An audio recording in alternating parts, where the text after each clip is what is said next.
right, welcome to Raising Funds for World Domination, Day 71. So other than on the overall overview, there's no substantial differences other than the latest update was next hearing is on October 6th. That's not for a while now.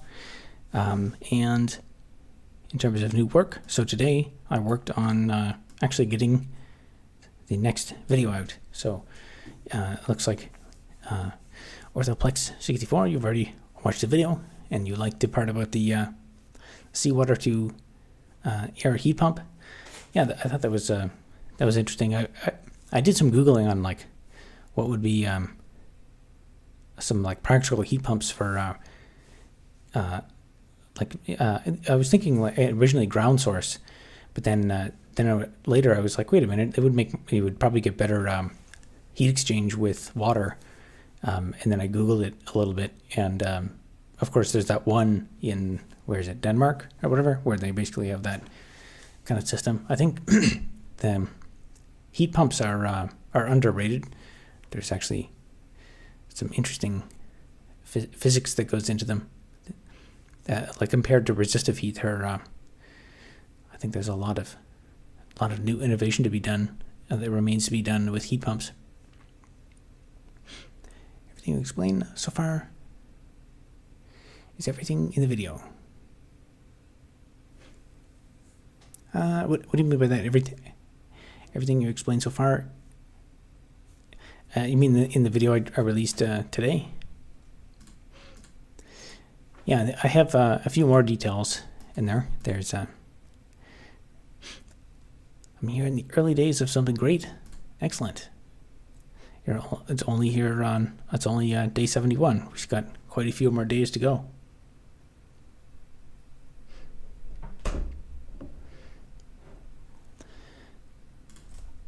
All right, so today, after world domination, we'll also take over the galaxy. Yeah, I guess probably. Probably won't have anything else to do after that.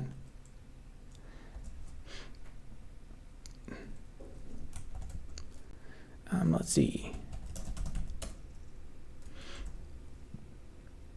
So today, I guess we'll continue with some testing work.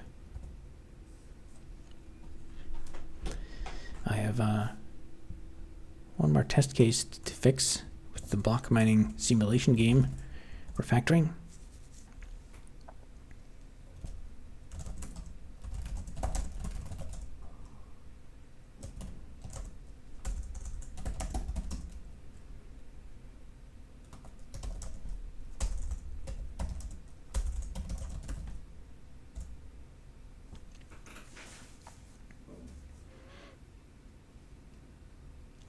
Find a way to make plasma.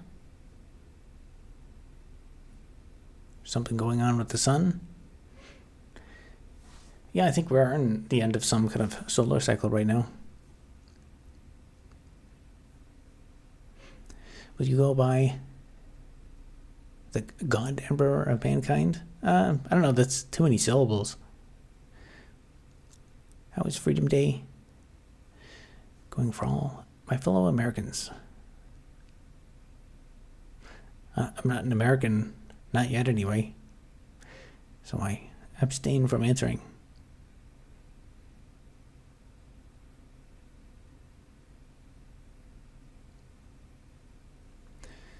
Quite sure Games Workshop would still give you legal trouble even after you ruled the galaxy. Games Workshop. I'm not sure what that is. USA #1.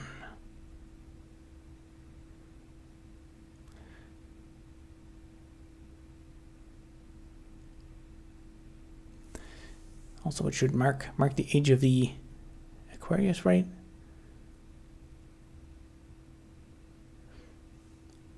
I guess I'm not sure what the overall theme of your chats is.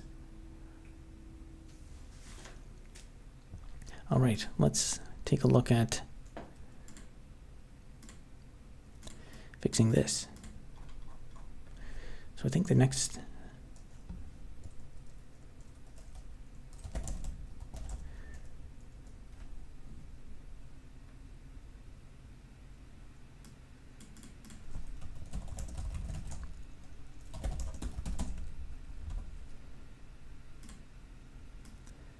So in this commit, I removed some tests prematurely. So let's check that out.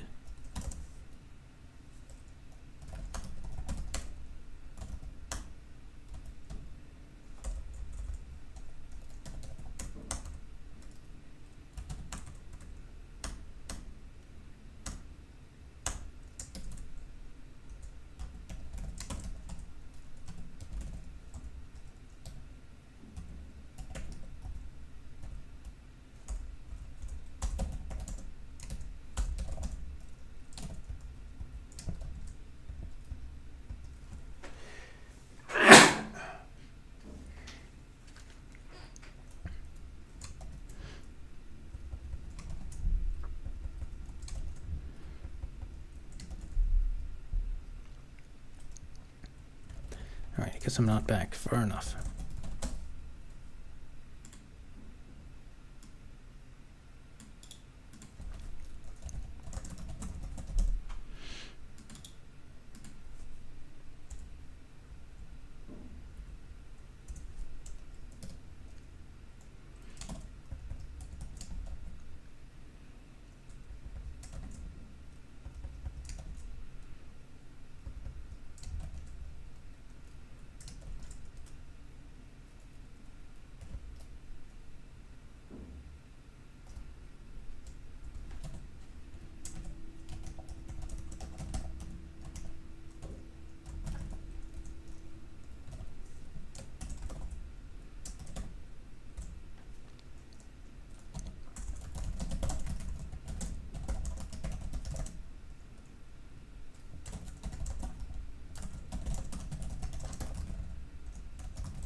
We got a super chat.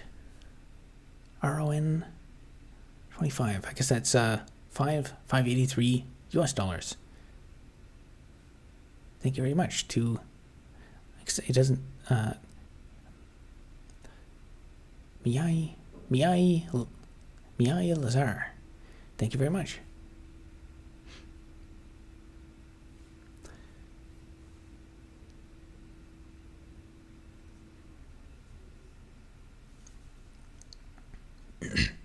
As an American, I hear hundreds of Chinese, I guess, Chinese fireworks going off right now. Yep, the American way. It has nothing to do with horoscope. It's all about astrology. You've got ages, centuries, generations, decades, and years. Okay, I'm not following. I'm not super up to date on the astronomy, solar cycle stuff that's going on. I do recall there is we're at the end of some kind of solar cycle now, so I think we're expecting lots of solar activity. Yeet. Are you programming your terminal mining game? Yes, currently I'm working on the last week or so. I've been working on there's a design flaw in one of the fundamental data structures in the game, and I've been working on refactoring that for the last week because it touches a lot of stuff in the code and it's kind of tricky to do. Basically, the issue is it's a data structure that represents regions of space, and the way I designed it before, it was not able to represent zero-sized regions of space, which actually turns out to be a big problem for a bunch of stuff and makes it more complicated. But we're celebrating a defunct nation, real strong down here in Kentucky. It's not defunct yet. But if the debt continues to get it in control, then maybe. Why is it written in Java? I guess it's better to answer why is it not written in other various languages. So why is it not written in C or C++? I've written enough C and C++ to come to the conclusion that it does not make sense to write this in C or C++. Mainly just for like string manipulation, and there's so many. I don't want to have to manage memory and run Valgrind, and it's just doesn't make sense. Then the other alternatives, well, Python could be an alternative. I think Python's better for smaller prototyping projects. And then there's Rust, and the reason I don't write it in Rust is because I don't know Rust, and it's just not a language I've thought about learning. And then Go, the Go language would be, I guess, another alternative. And I also don't know Go, so.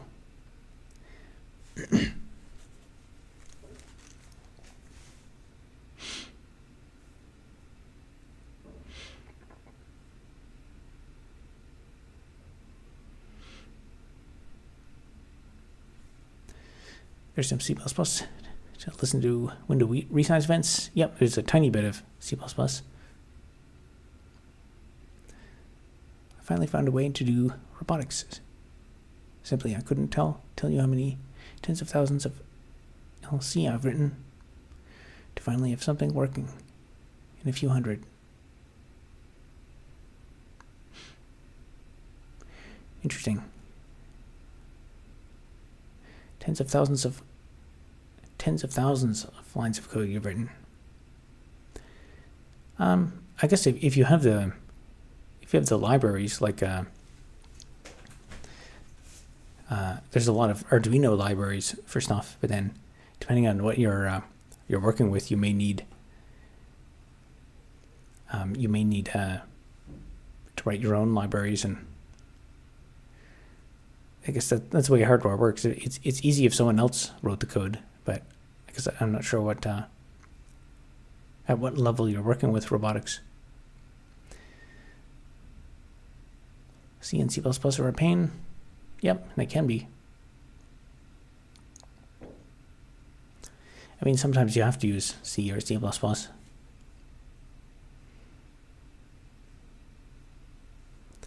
very opinionated.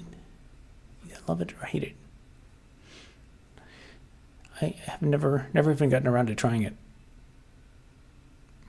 Fair enough. Always better to have a good Java program than a poor Rust program. One of Rust's biggest drawbacks is that there's so many people using it who don't really know what they're doing. Yeah, I've heard the syntax is kind of crazy and overly complicated.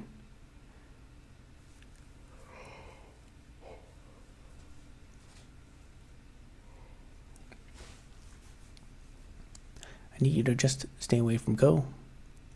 I use it all the time, and I can't respect people who crap on it.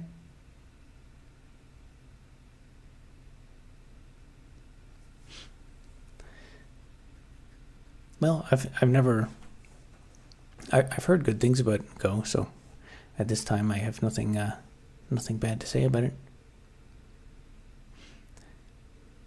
There's motion planning, trajectory planning that was so difficult, where a library saved me from my own devices.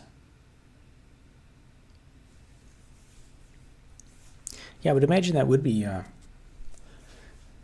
motion planning would get pretty complicated. There'd be a lot of geometry and stuff involved in that, and then to translate the motions, like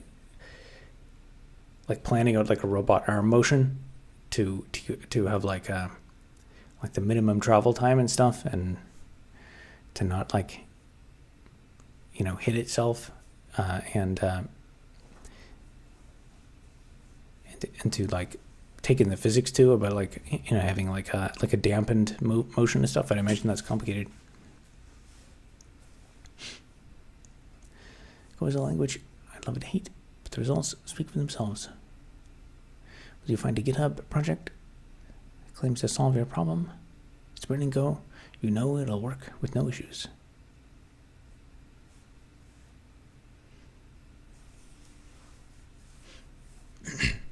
Rust, 111 game engines, 11 games.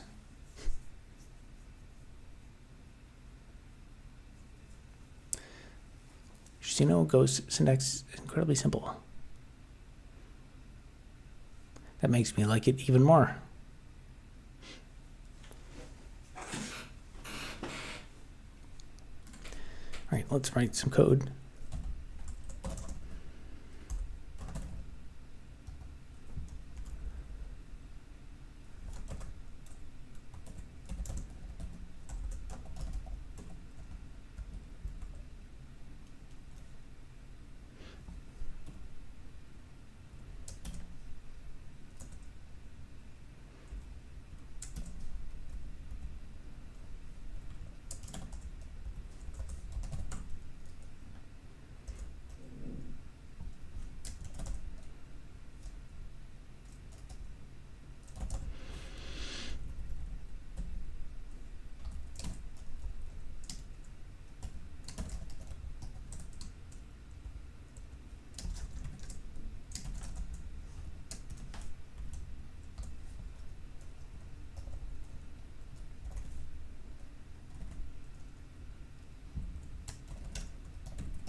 This also goes downside because your code has to be complex to implement certain functionality.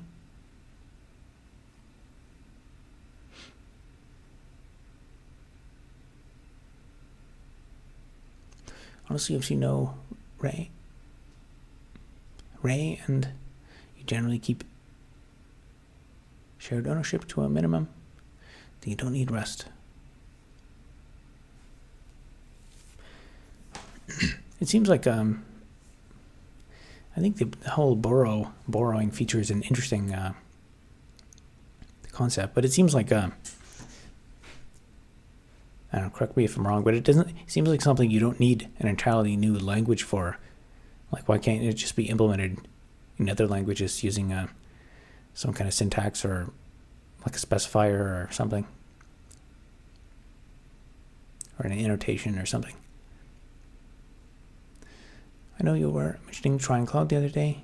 It's good for some stuff, but it puts you so far away from your code. I'd highly recommend Cursor. It's next edit and autocomplete. Yeah, I don't know. So many of these things to try. More like trading a shovel for an excavator than hiring a drunk employee. You can use cloud code in terminal, in the terminal in VS Code, and it gives you Cursor's agent style commits. Cloud is one of the modes Cursor can use. Okay.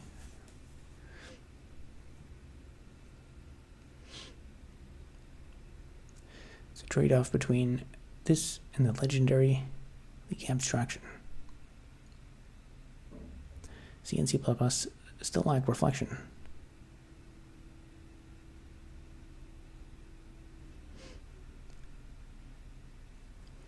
Yeah, I think like C and C++ lacking new features, in my opinion, is not an issue. I think they need to remove, if they wanted to improve C or C++, they would remove features, not add them.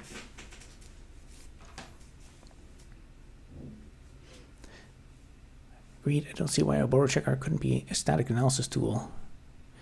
Yeah, I think it makes sense to have a separation of concerns. Like, why not just have one, like a smaller number of simple languages, and then if you want to like create your own, new language, just have it as like another language that compiles down to that other language. And that way other kinds of like analysis and verification are simpler. But I don't know, I guess it's, I think it's a lot of programmers fantasize about making their own compiler and language, and maybe that's why we end up with so many of these new languages that are basically the same as every other language. Like there's so much work that goes into solving the corner cases of like writing a compiler that it's just the same problems are being solved over and over again.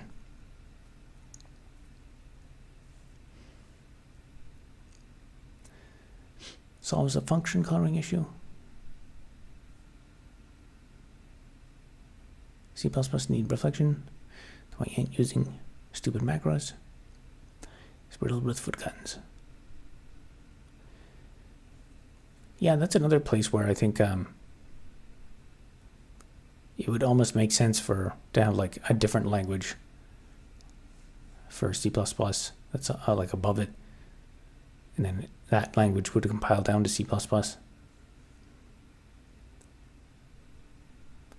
I mean, that's kind of basically what macros were supposed to be, but of course they were. I mean, C++ macros are C and C++ macros. Like fundamentally, what they do is they're not like super complicated, but it almost seems like someone implemented a C preprocessor kind of on the fly, like as need be, maybe it was someday back in like 1980, and then we just kept that kind of crystallized the specification, and then we can't change it. We can't change all these weird rules for backward compatibility reasons. But it really is not a well thought out system at all.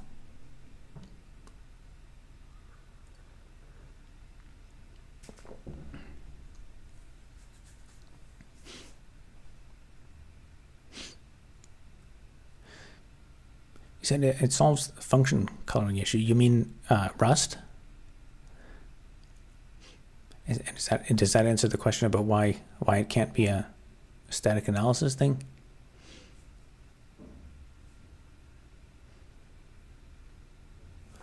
A lot to try. Crosser's king.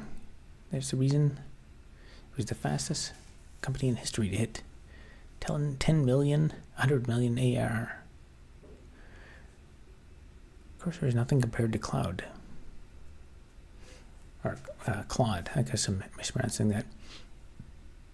I could lose my arms and still be confident. I could do my job with speech to text now.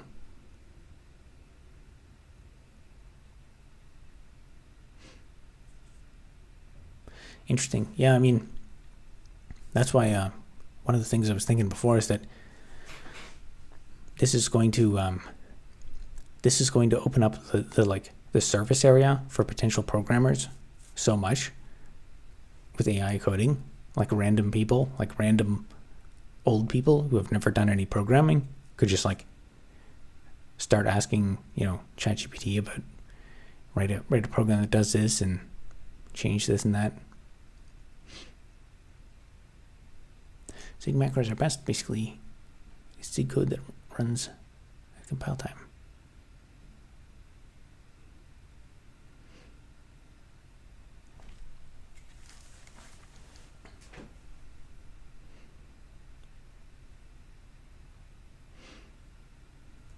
Won't let you modify EST very weird. It's very in very weird ways. All right.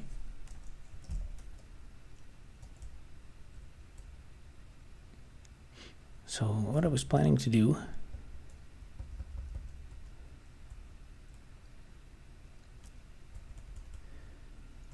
was work on updating this function.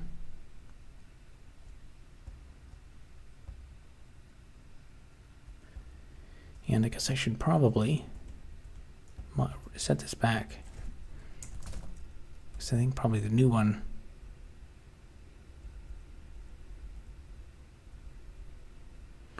will fail.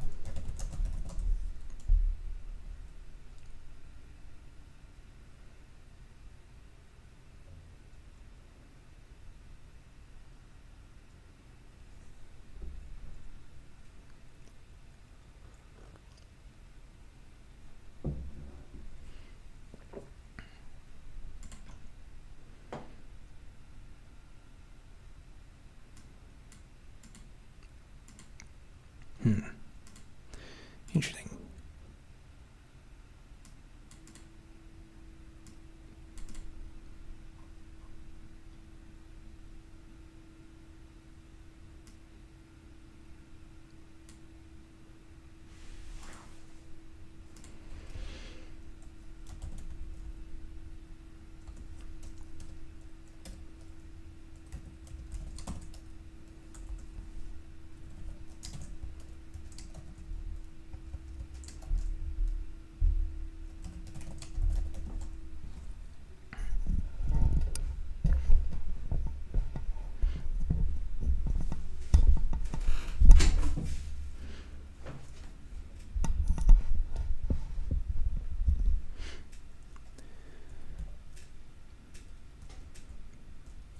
So this one doesn't fail.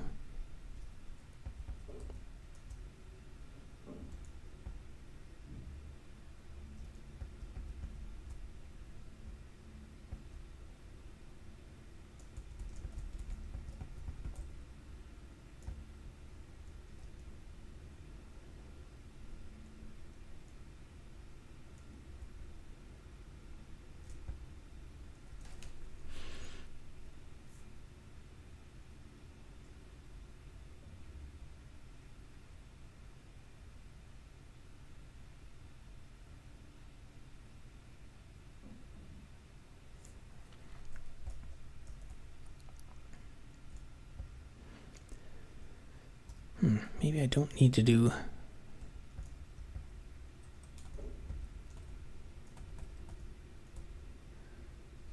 as much testing as I thought.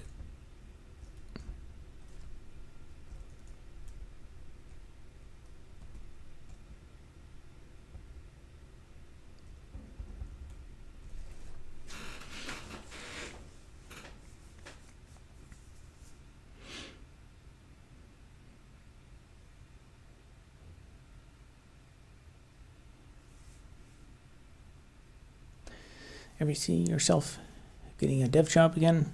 Probably not.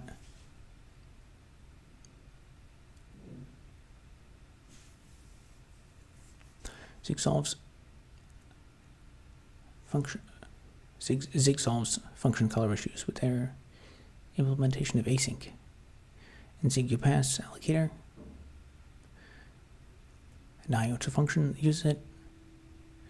With IO you can swap async with threads.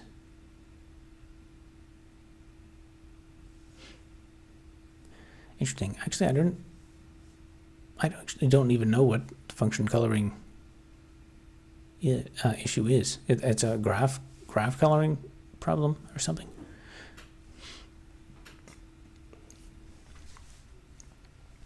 Which languages would just detect the entirety of code that can be run at compile time and do so?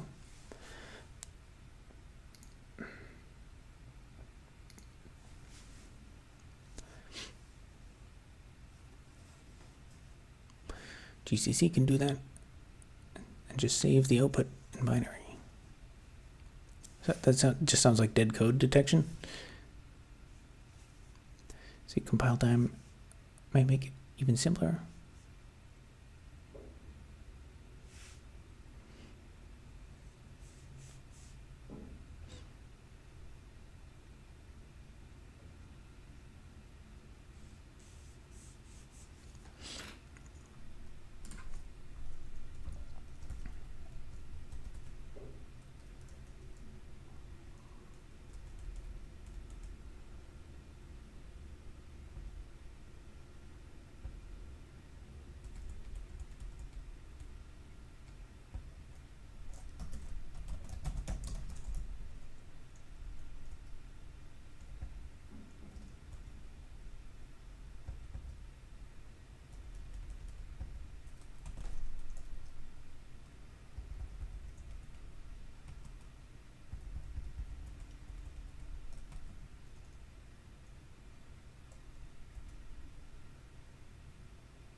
Maybe this is good enough to make it work.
Nice. All the tests passed.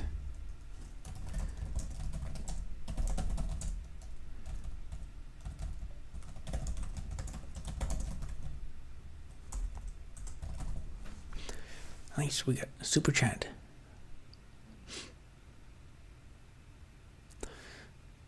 The rocket's red glare reminded me of Robert's profile picture. Excellent. The rocket's red glare.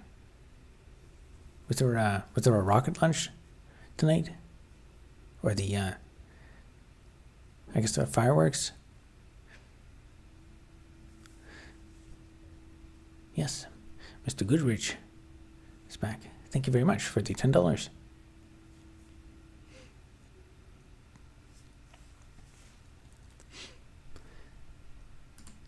Yeah, there's no all of our fireworks were lit off a couple of days ago here.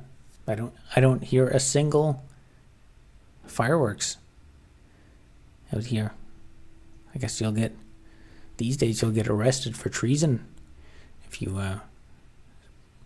celebrate, if you put off fireworks on the wrong day.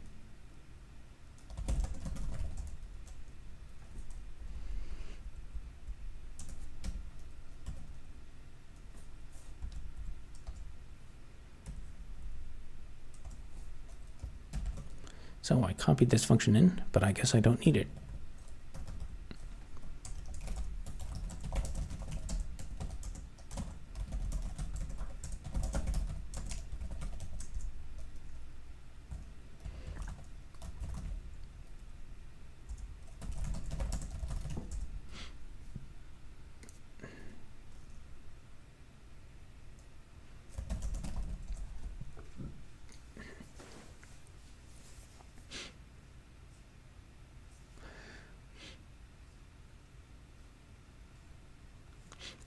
not dead code removal, but more like constant folding instead of just numerical expressions.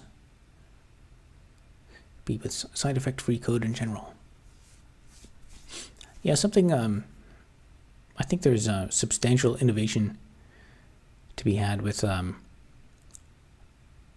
like having languages, or even like existing languages, have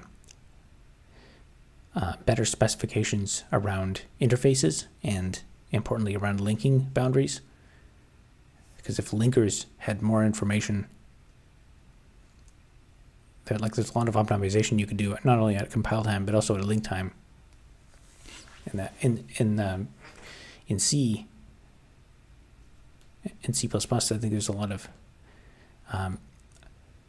missed opportunities for improvement there.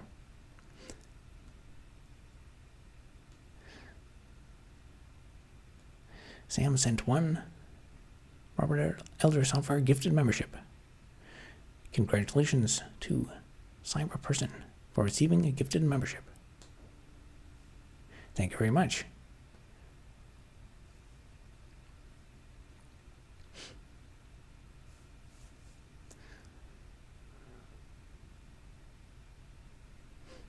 Saw the new video, good plan. Yeah, now I can point every time someone comes here and asks about what do you mean by world domination plans, I can reference the video.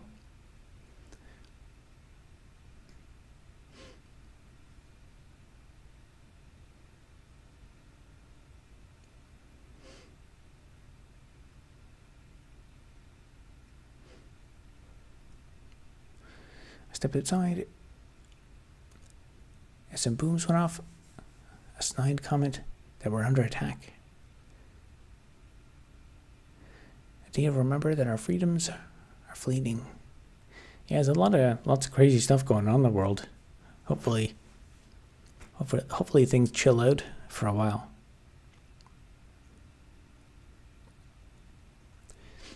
Here in Mexico, we shoot fireworks off almost every night just for fun. That must get expensive. Like to go and to get a family pack of fireworks, it's a couple $100 or something. Last time I was at the store and saw them.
Hopping on to say hi, heading out to celebrate.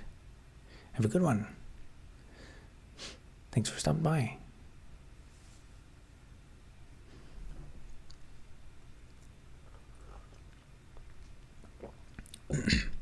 Yeah, when there's an opportunity to do stuff, you have to seize the opportunity while it's available.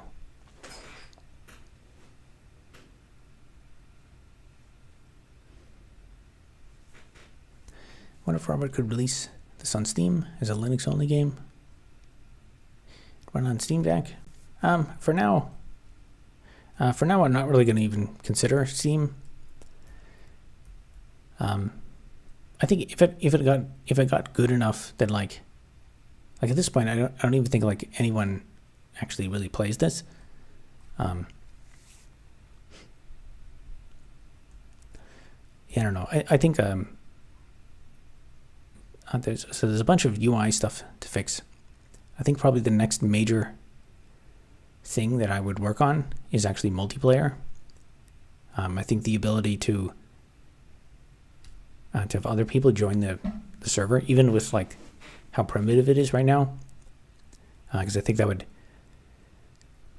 Before I want it, but like people are asking me like, hey, can you have enemies, and I could add all that stuff. But if I think it makes sense to implement multiplayer first and then do all that stuff, because otherwise I'm gonna have to go back and probably make changes to everything. And I guess if it's on Steam, I'm not sure how multiplayer would work.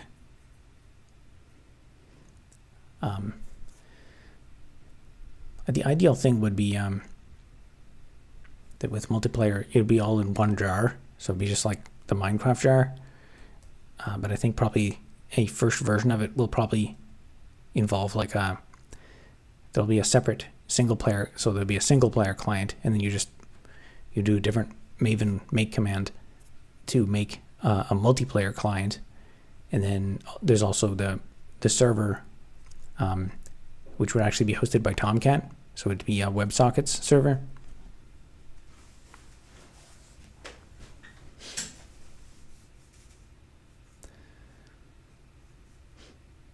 Flash Me seizes the opportunity to make a sneaky copy of Game Dev Chad's investment strategies.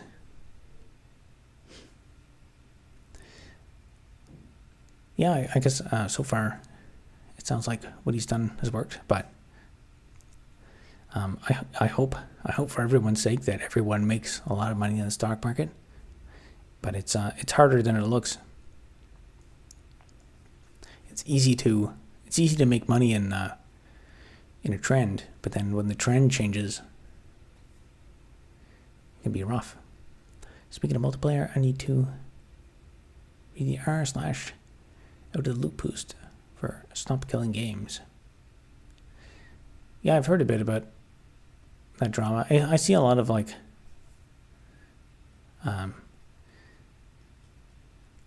random drama response videos and stuff coming up. I don't know. Honestly, like some of that drama, it seems kind of, yeah, it's for like terminally online people, but I think the net effect of that is you may actually help the cause by creating so much drama.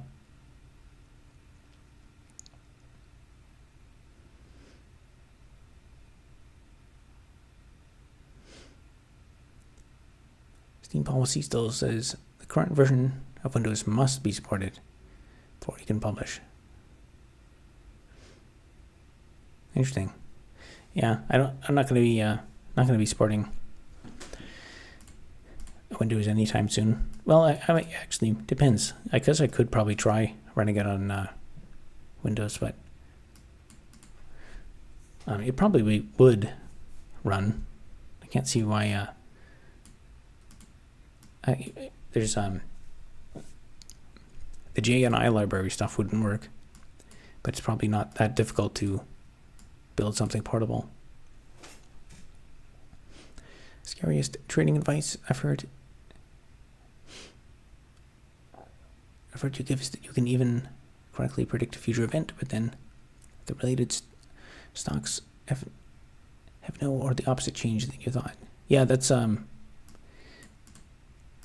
I think that's an important one to watch out for. The thing is like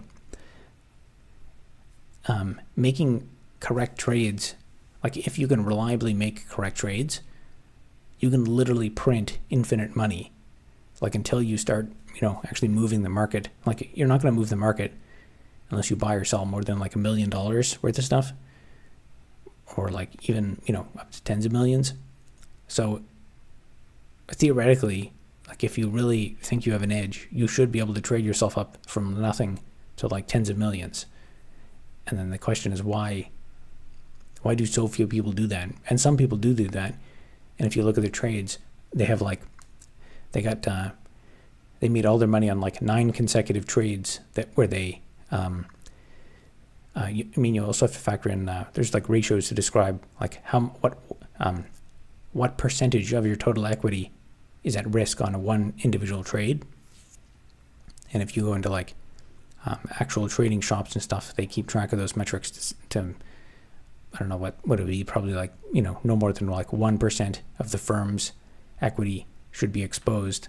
So if they lose 100% of the investment on one position before the stop loss, how much will they lose? And the answer is like 1%. But if you are willing to risk like 100% of your portfolio on every trade, then you can make a lot of money really fast, or you can grow up really fast, but you can also get wiped out fast. Microsoft recently admitted Windows contains lots of bloat. They've been trying to optimize Windows for their Xbox handheld. They managed to free up 2 gigabytes of RAM. Well, that's a pretty big win. Still developing your game? Yes indeed. Kind of telling that some of the best models we have for stocks treat their value as a random process, like Brownian motion.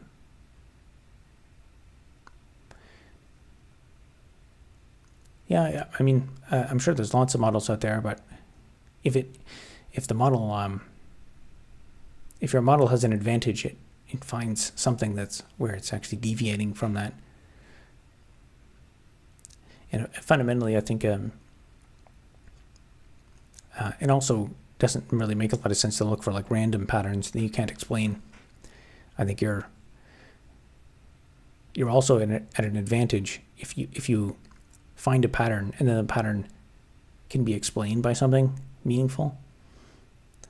Like there used to be one example was I think it was called the January effect. So people would sell stocks before the tax year end to lock in a loss, so the market would go down, I think just before the tax year ended in the US, and then after the tax year ended, lots of stocks would go up because people would sell it to basically market to market and then claim the loss, and then they'd buy it back immediately after at like basically the same price. And so that was there was some cause and effect relationship there. Now I think after a couple, that pattern only existed for like a couple of years, and then it went away. And I think it was actually after that, for a couple of years, it was the opposite because people tried to over capitalize on it. But there's thousands of potential patterns based on what's happening in the real world in the market.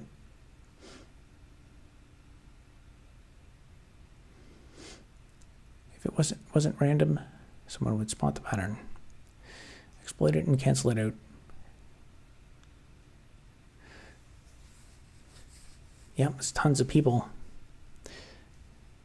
I mean, the proof of it, like, this is not even a trading channel. Like, we don't talk, this nothing I do is related to like trading the stock market, but the proof is that there's like many people here who are interested in trading the market. So you can imagine how many people have like spent their entire lives doing this, who are just like programming algorithms all the time. I mean, if you guys really want to,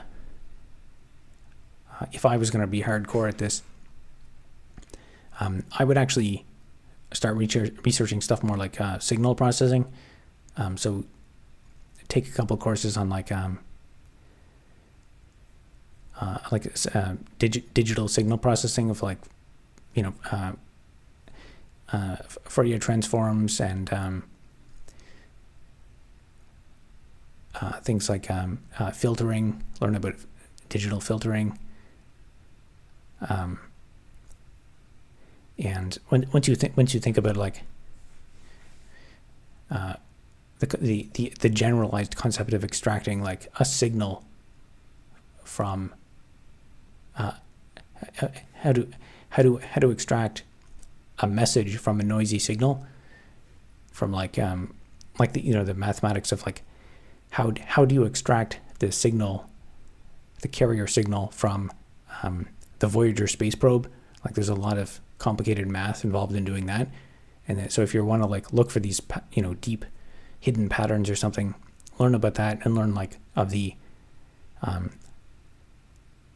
actually a good one, a very quick one to Google is Google search for the Shannon-Hartley information transfer theorem about the maximum channel capacity given a certain symbol rate and frequency and stuff like that, and then branch out from that. Market isn't random. That which the market is based on humanity is random. Depends what type of random. There's many probability distributions you can characterize it into. No arbitrage principle, maybe. If there is an opportunity for arbitrage in the market, it will be quickly exploited. That's true. I mean, it could, if you're smarter than everyone else and the opportunity is small enough, then it might be you who exploits that opportunity. But my point is, you're just like, it's a competitive game.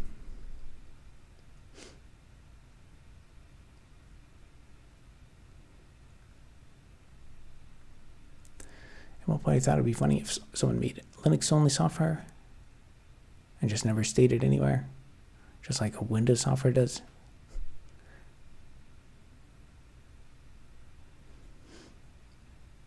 Short ATYR. I guess that's stock trading advice or something. If I recall correctly, it's easier to make Windows games using DirectX and let Proton do the translation. Which country will be dominated first? Japan? I don't think so. Japan's is very resilient, and they have a population of 200 million.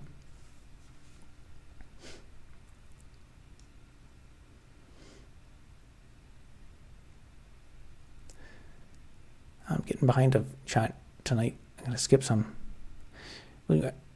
You will never achieve world domination with Java. Oh man, you're making me sad.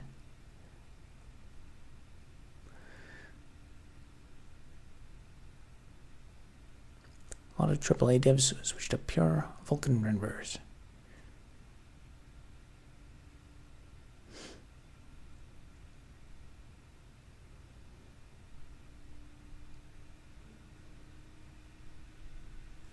All right, I'll get back to work.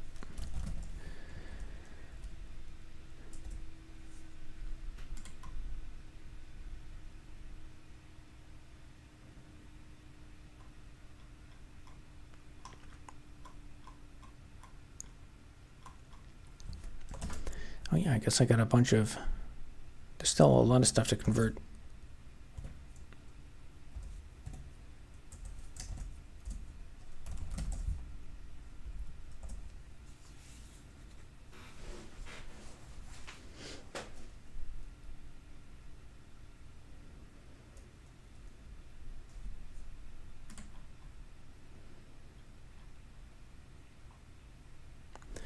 It's not too bad.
Let's run that and test it.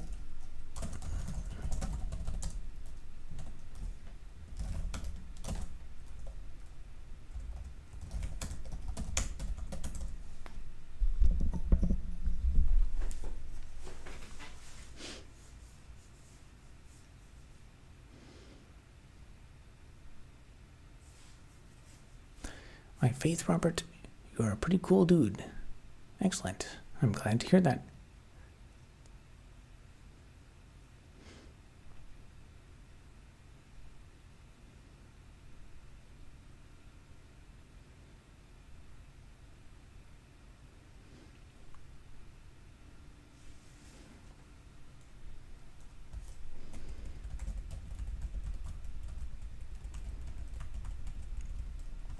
All right, that looks like it works.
You overcooked yourself 2 minutes when sunbathing? That's not good. It's not good for your skin.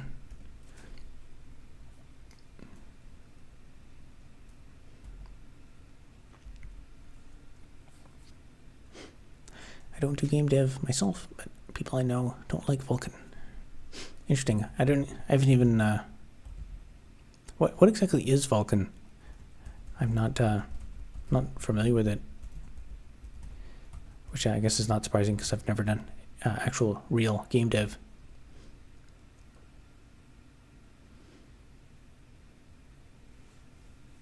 Can't wait till PewDiePie makes a video saying he wrote a tiny little game in Vulkan to show people it's not that hard. Seems like it's the most efficient way to dismiss. Yeah, the whole PewDiePie Linux arc is that's good. The tide is turning.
Right, this is one where there's lots of opportunity for mistakes.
Doesn't PewDiePie live in Japan? I think so. I think I saw him a couple of videos. Actually, I don't really watch any of his videos, but I saw a couple where he was trying to get to Japan, but he started during COVID, and then it took like years of trying to get there.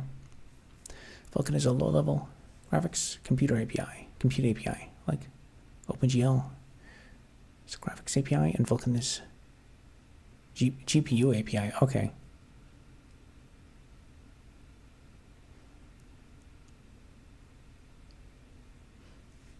Interesting. I'd actually like to do some GPU programming. I never really, I don't think I've ever actually done like any kind of highly parallelized programming before.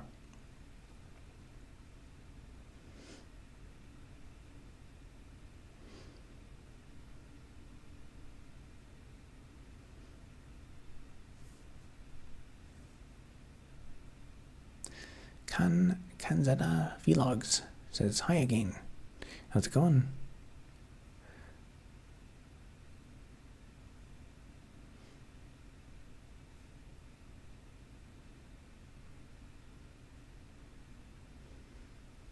I dislike both C and C++. I think both have aged out. Newer projects shouldn't use C++. It still is, there's still cases where, like, there's still an entire world of embedded programming where, like, you have to use C. There's literally no choice.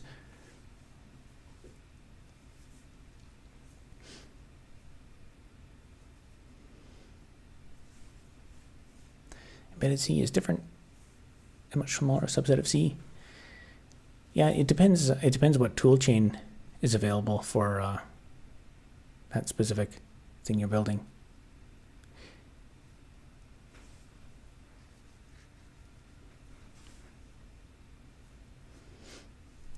I disagree. Well, like, from my perspective, sometimes,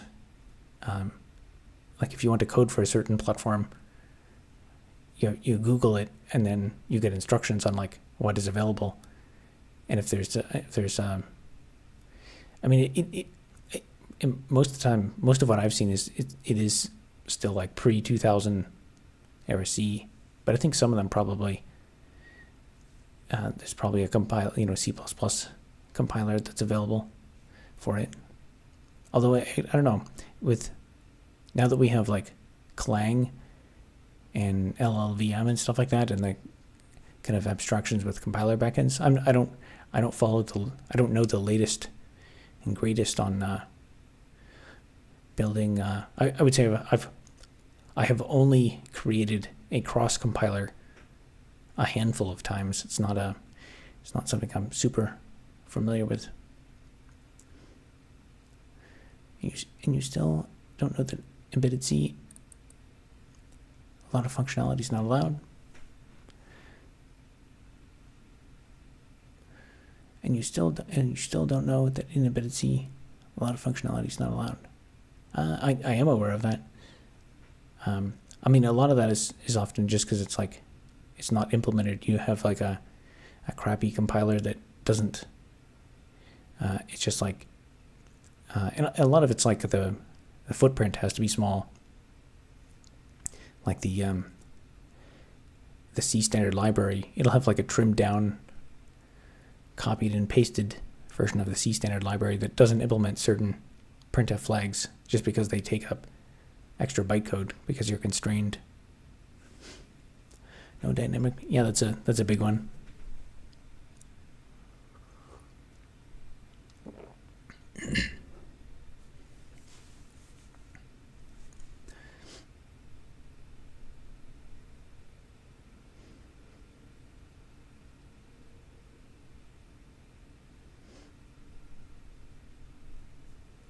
Been working embedded professionally for 15 years. It depends. It depends.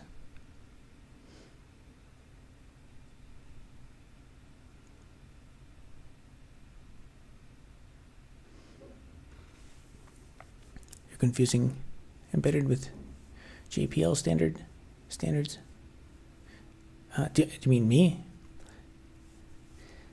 And that would be in the negative because I actually don't know what JPL standards are. I've done like a bit of embedded. I know like enough about it to be dangerous. I've written some stuff for a few different platforms. Taught a couple courses on it.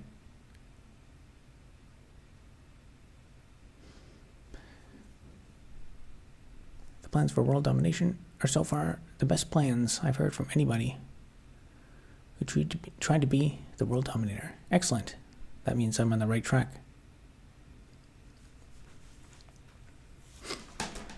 All right, I was testing. Look at that.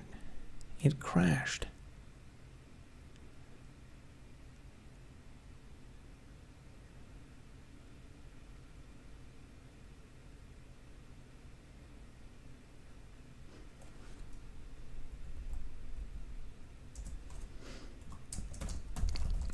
That's why I like doing small incremental changes.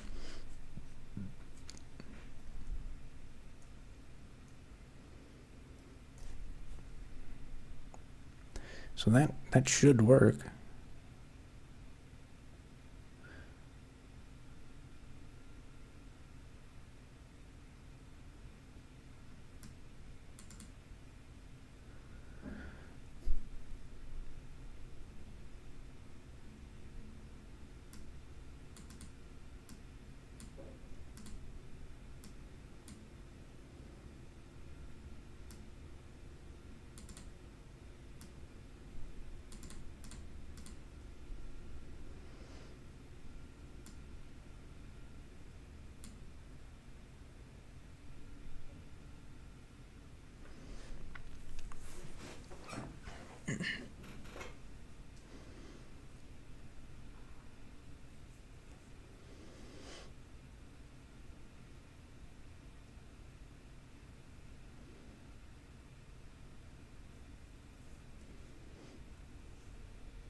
I find it hard to believe that C language features are limited by a platform, but the standard library certainly can be.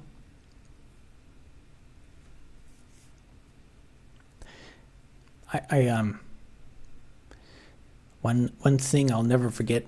This is not really a C language feature, but I remember when I was doing my operating systems course, there was a case where I had written some assembly language. Or no, I think it was not.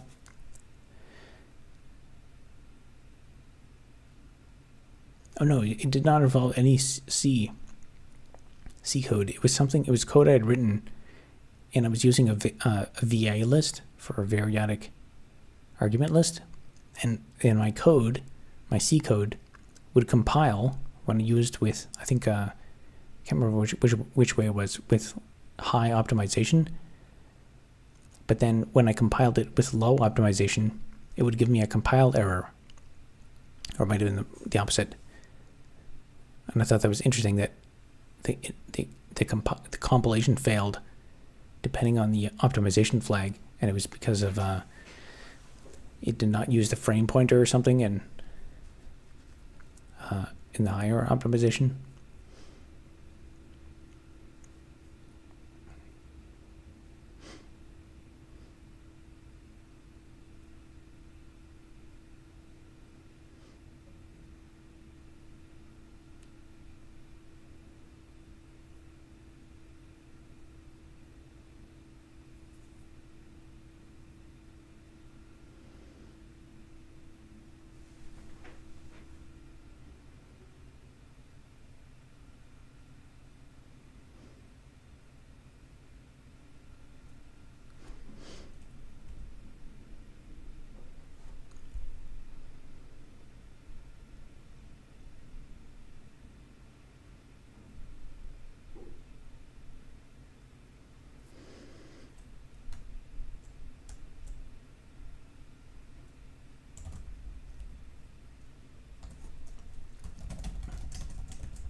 Maybe that's what I want.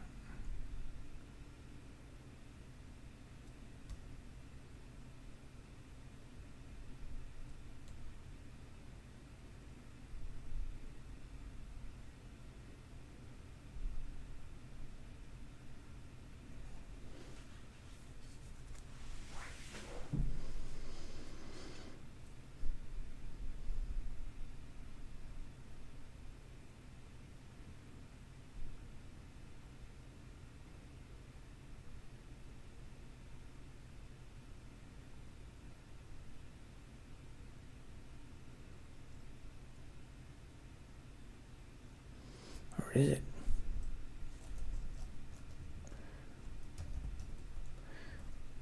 I would think this would just work.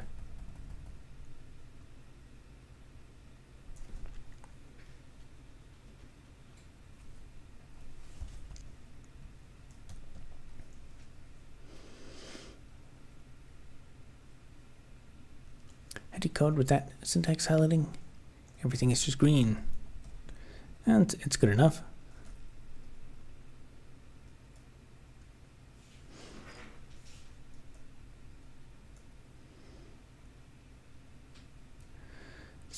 Same pal with DOS once tried using classic VI for coding for a month. He said after a while, your brain does the syntax highlighting for you. I mean, this is syntax highlighted. If it was to be more highlighted, I don't know what would be highlighted.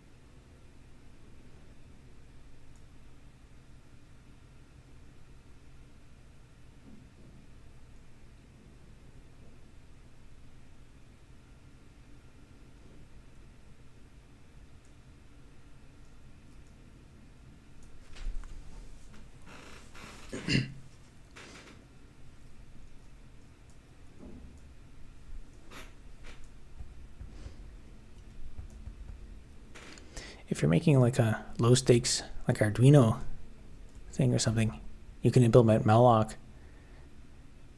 For some embedded systems, it's actually okay to just have malloc have like a list of 10 pointers, just like hand out 10 memory regions of like 1 kilobyte, and then if you request more than 10, just fail, and then you can implement free as just like do absolutely nothing and leak the memory. Because for some embedded systems that might be okay.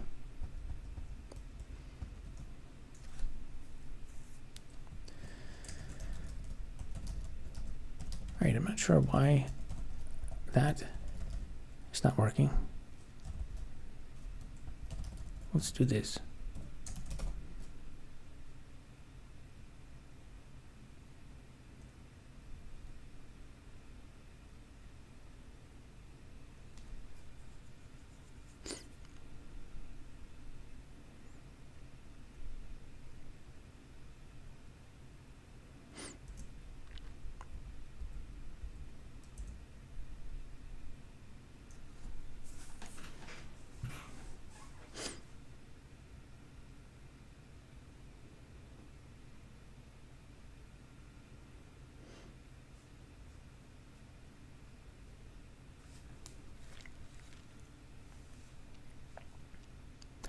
JB says, howdy sir, how's it going? It's a crazy claim to say that it's not part of C, it is part of the standard. Yeah, honestly, I think there's actually, in my opinion, that's one of the major design flaws of C. Specifically stuff like, I think a source of a really huge design flaw in C is like VA lists are implemented using macros, and that is like specified in the standard. And the fact that there's like stuff in the standard about the language, but then also about the macro language, it makes the interface like incredibly messy. But I mean, I think a lot of the standard was people came up with it in retrospect. It was meant to like people just invented their own C version of C, and then the standard was meant to kind of pull all the disparate standards together at that time. Because I think C has been used since when did it first come out? Like early, well, there was the B language, but I think it was like into the 70s and stuff. But the first C standard was in 1989, which is kind of crazy, because that would have meant like C would have existed for like 10 years at least before they came out with the standard. glibc is not thread safe. It's not good. Yeah, there's a lot of stuff that's not thread safe.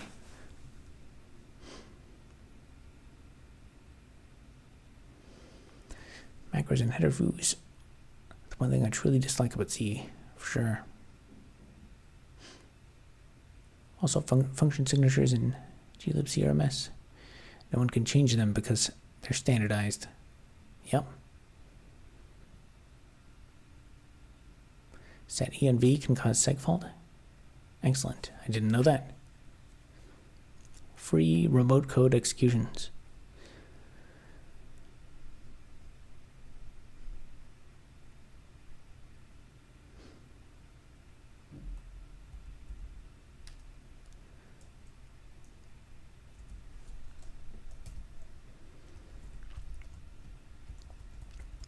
So that is not what I expected.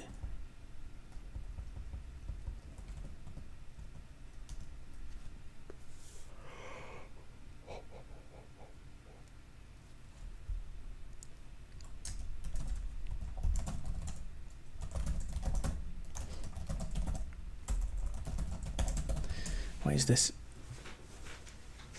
very simple change so elusive?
Zig is pretty based, but I'm hoping Zig will eventually replace C. But realistically, that will take 20 plus years. I mean, these days it's so much is happening so fast that like thinking on that kind of time scale now almost seems like nonsensical. Like given how AI is now, like it's tempting to think back and kind of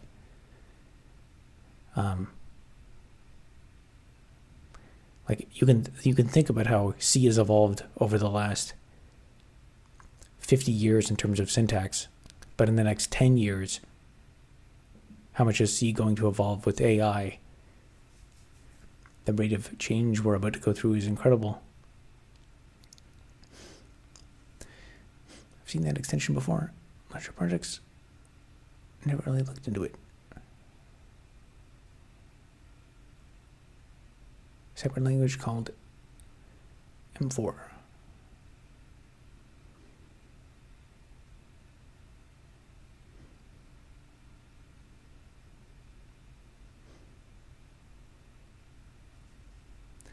Yeah, I've seen.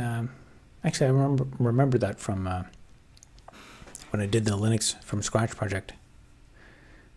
Having to compile M4. Kevin Coolin says, "How are you doing? Not too bad. Just working on the block mining simulation game."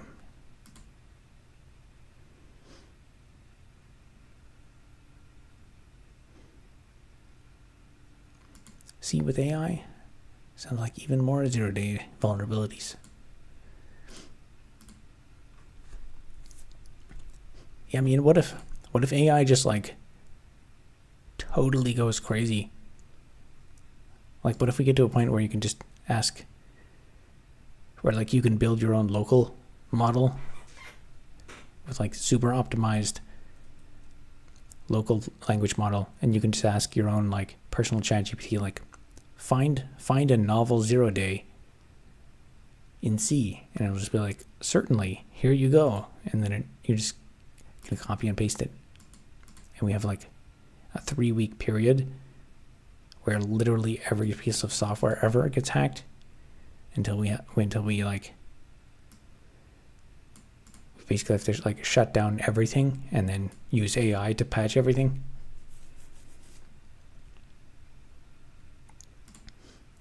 You can run some pretty impressive models at home.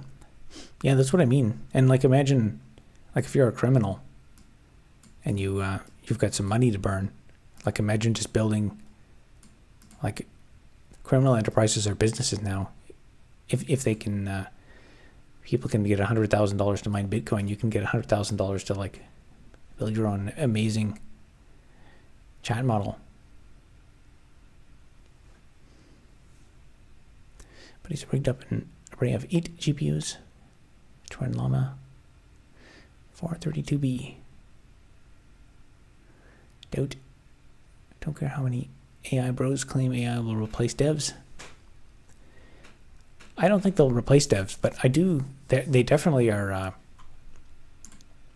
Well, I don't know if you guys saw my most recent video that I published just before the stream, but the images in that video, those are all AI images, and I don't know about you guys, but those images are like those are very impressive images.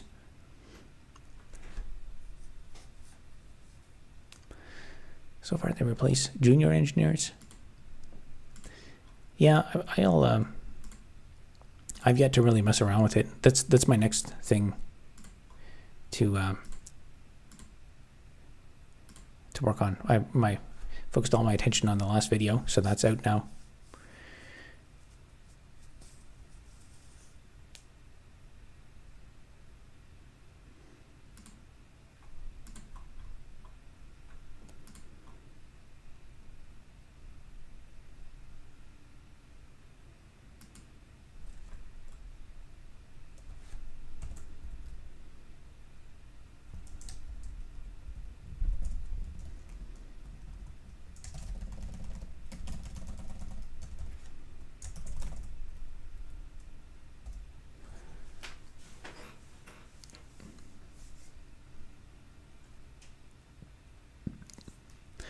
maybe juniors, vibe coded their way through college and still don't know anything.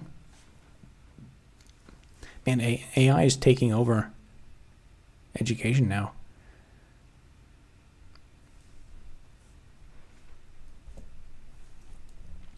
Nice.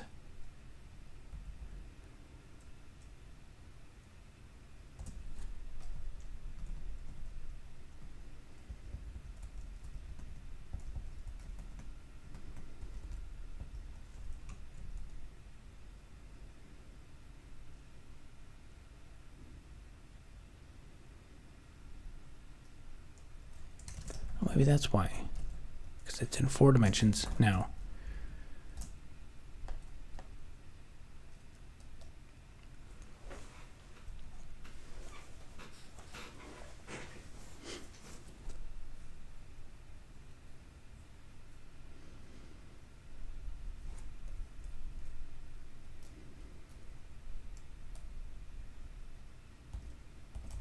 Huh, that's why.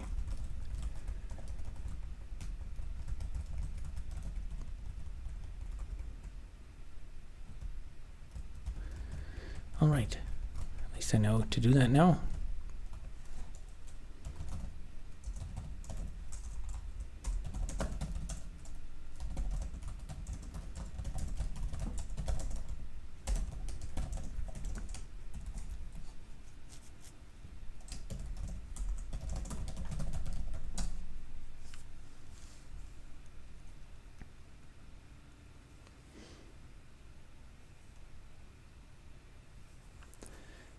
No point in hiring anyone that graduated after 2020. Yeah, I mean, it's rough out there for new grads. Mainly because the economy's so terrible. Yeah, that's the other thing too. It's like a double whammy.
All right, that works and does not crash.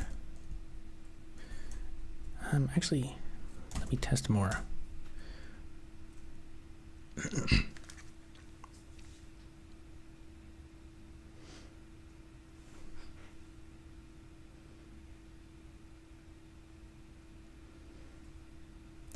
In 2023, ChatGPT helped YouTuber Applied Science figure out why his solution always went cloudy. Actually, yeah, I remember that.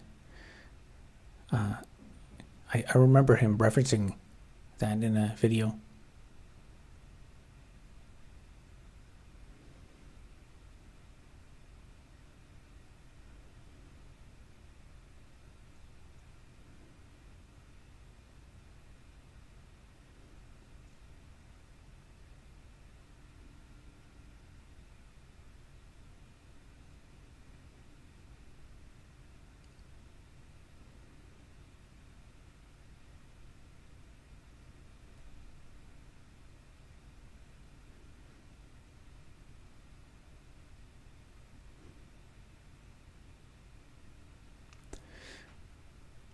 Girozapi is definitely creating huge tech debt for himself. Crazy take for someone who's been injury for 15 years.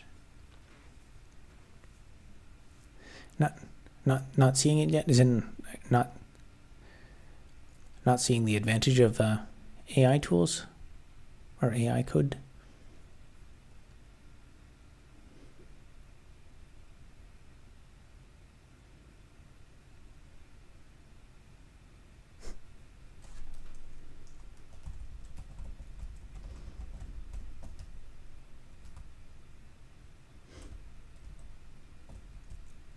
Oh, not seeing technical debt from AI generated code.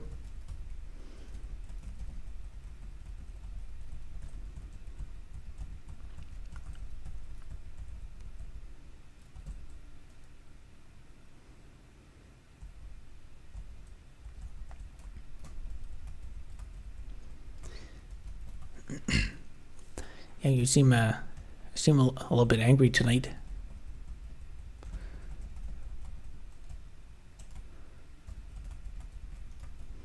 But I don't know.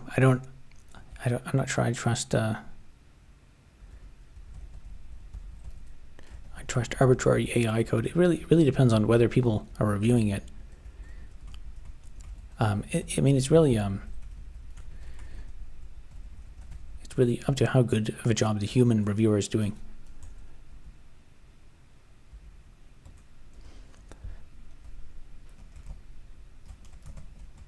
Because you can get AI to just like generate a one-line change, and then you can review that. But I imagine there's tons of workplaces now where people just ask an AI, like, generate 5,000 lines of like React.js code or some like JavaScript UI, and they get a pull request for like thousands and thousands of lines of AI code, and they're just like, yep, looks good to me.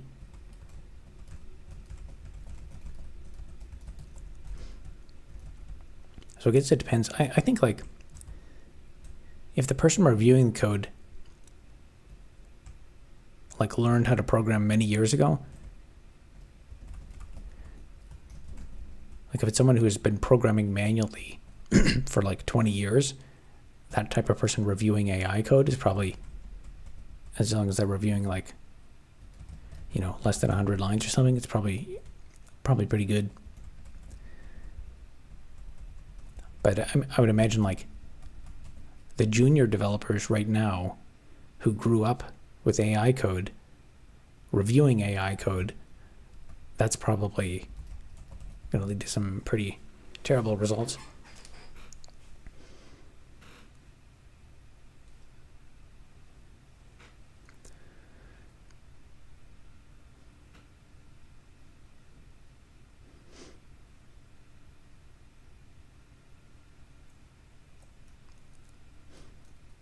Yeah, don't be too harsh on Boeing.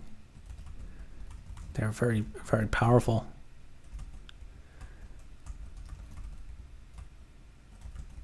They're not tolerant of dissent. Best thing you can do is architect a project, break it into tickets, and assign them like you would to a junior. And the code review and automation flow kicks in as well as normal.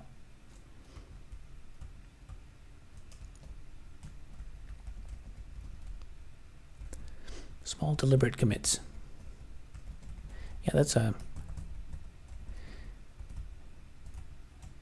has a very the power of small deliberate commits that are like tested and work is really understated. That's why I'm kind of going slow in this whole refactoring arc. So otherwise I'll end up with like a bunch of bugs that I can't figure out how to fix.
It's probably my favorite way to tackle any project. Really keep commits focused, branches focused, merge back often.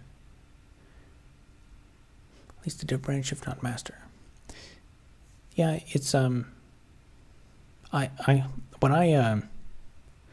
tend to think of it as like it's like your development is you are monotonically creating progress. So even if you're going a bit slow, like I am right now, like I'm just taking every one of these little like references and then testing. So testing that I can place the block. That this is the functionality I just fixed. So now, or I just changed.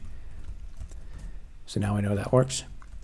And the benefit is like I've accomplished something. Whereas if I change 50,000 things, if I just do the regex replace, there's going to be some off by one error somewhere, and then it'll take me like days to figure out where that was. The big it's like it helps you narrow down like the state space. So if you have like 3 lines of code you changed, and if changing these 3 lines of code caused something to break, you know that the problem is in those 3 lines of code. Whereas if you change like 3,000 lines, now you have to figure out which of those 3,000 lines are like, is there one bug? Is there one bug? Is there multiple bugs?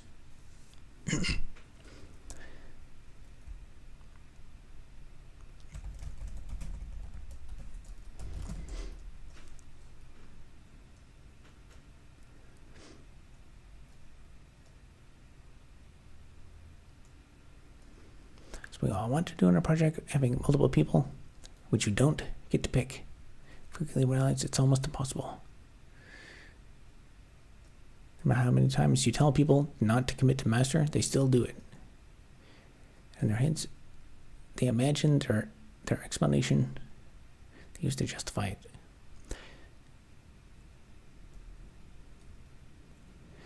Yeah, that's that's like an understatedly difficult part of like working with other developers is like trying to convince people that we need a clean branch where like some people just get this intuitively, but then other people are like, oh yeah, just commit all that. Like I just renamed all these functions and classes, and we're just going to push that. So now every other developer has to keep track of all the breakage of all the other developers.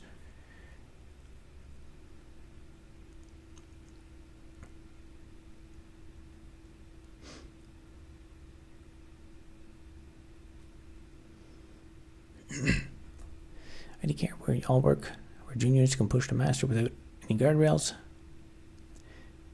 I mean, I think the ideal thing is like, you know, like if I was going to set up that kind of CI pipeline, I'd set it so like, you know, as a dev, if you push something like that, it gets like auto rejected, and then you get an email that says like, your branch failed the unit tests.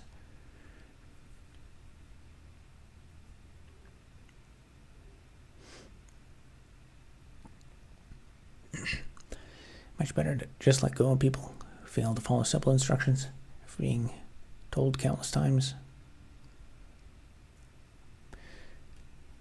Yeah, I think you can forgive people for not knowing something the first time or something, but even if someone is like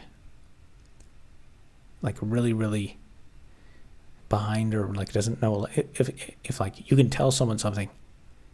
If you can tell someone don't make this mistake again, and then they don't make it like 5 more times, then you can actually get some improvement out of them over time.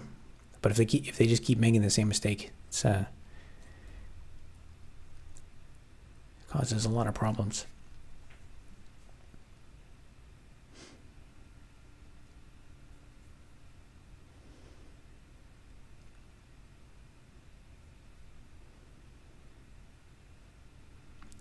What's the purpose of using something as complicated as Git when dumb things you don't want to happen can still simply happen by ignorance?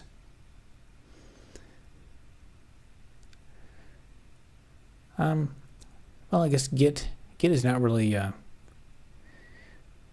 think Git does its job well. What you ideally need is to have like a continuous integration pipeline. So if people, I think in a proper environment, if people push something to master that doesn't compile or doesn't pass unit tests, you should have something in your setup so that they get notified of that, or it's not, people are not physically able to interfere with other people.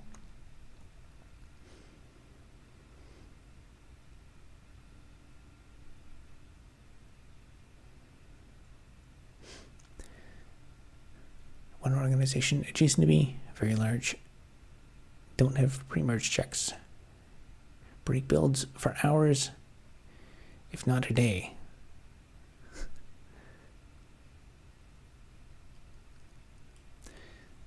Yeah, I mean, when I was in Amazon, like we would even have like we would meticulously plan how we were we would plan and choreograph how we were going to merge our features on the main line.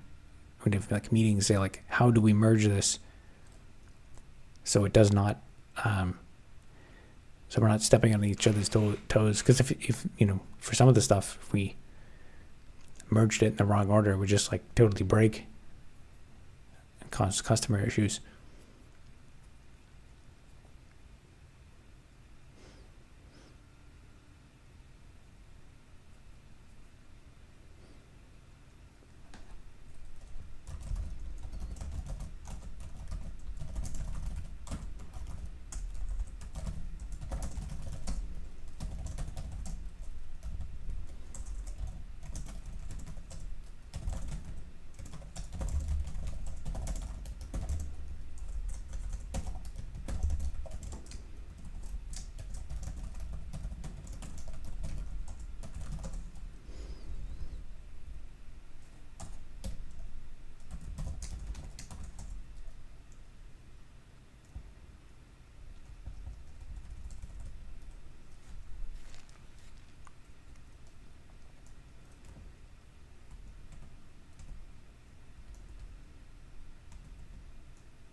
you check out a software no one else can check out.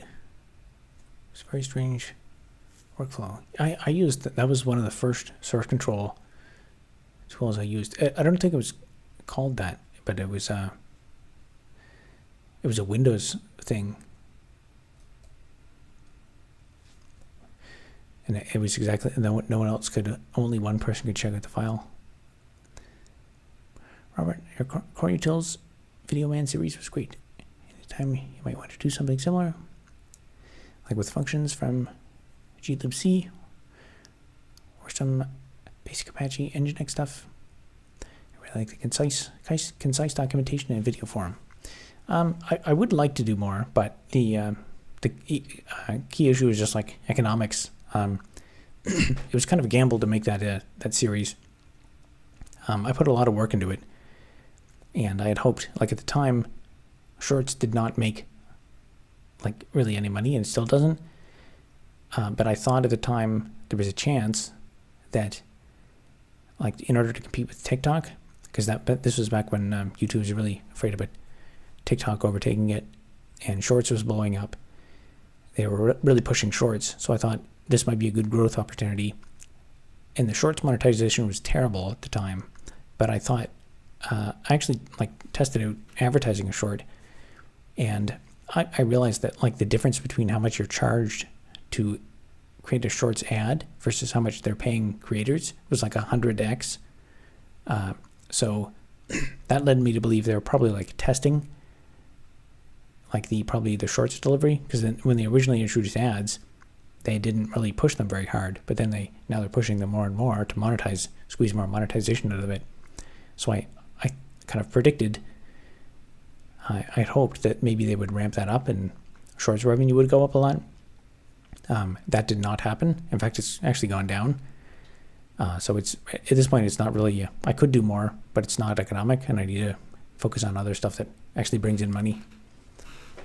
But if I can get ahead enough, I might do them, because it was the Shorts did not bring in money, but it did bring in growth and some reach.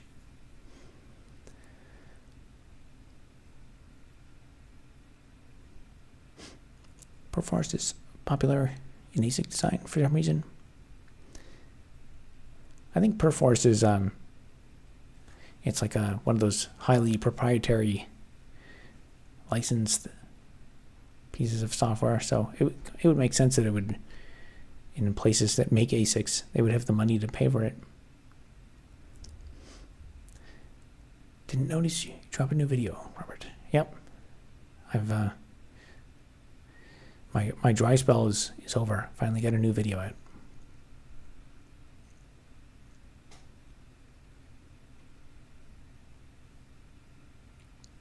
Kills me on your behalf that the camera didn't hit perfect focus. That's a pain I know too well.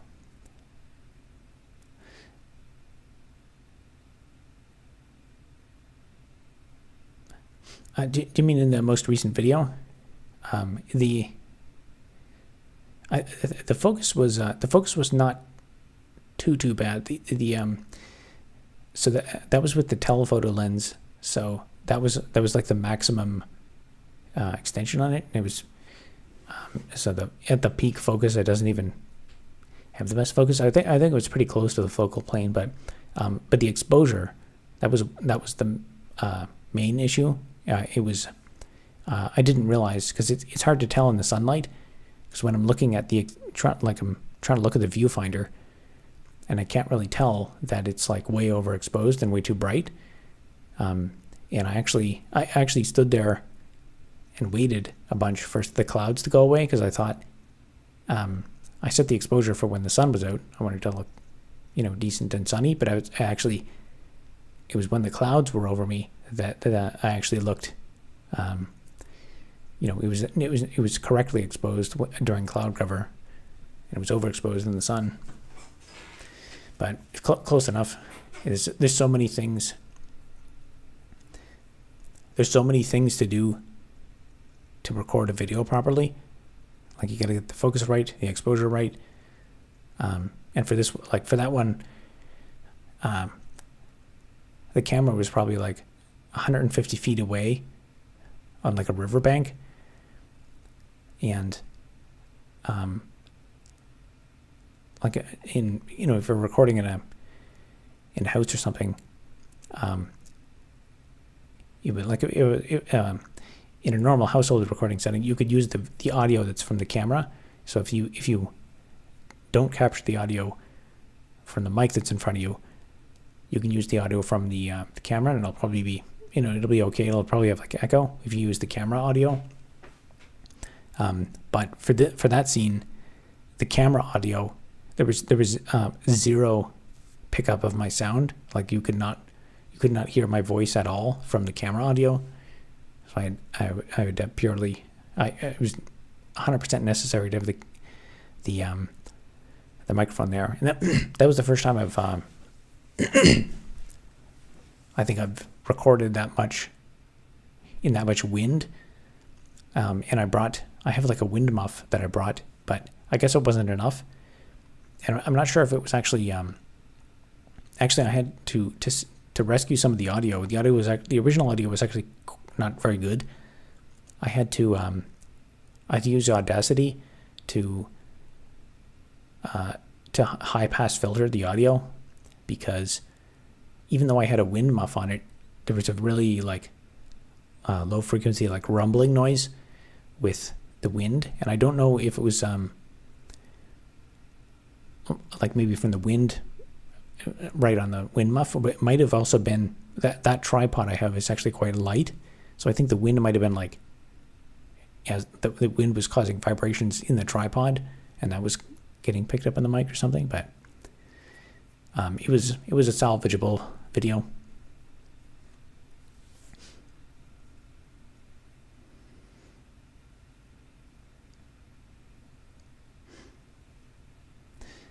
Many of my friends, including me, found your video found your channel from those vids.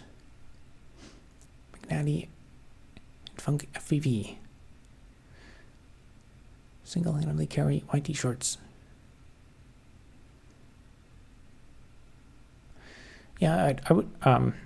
If I get caught up on other work, I'll maybe try to put out another few of those.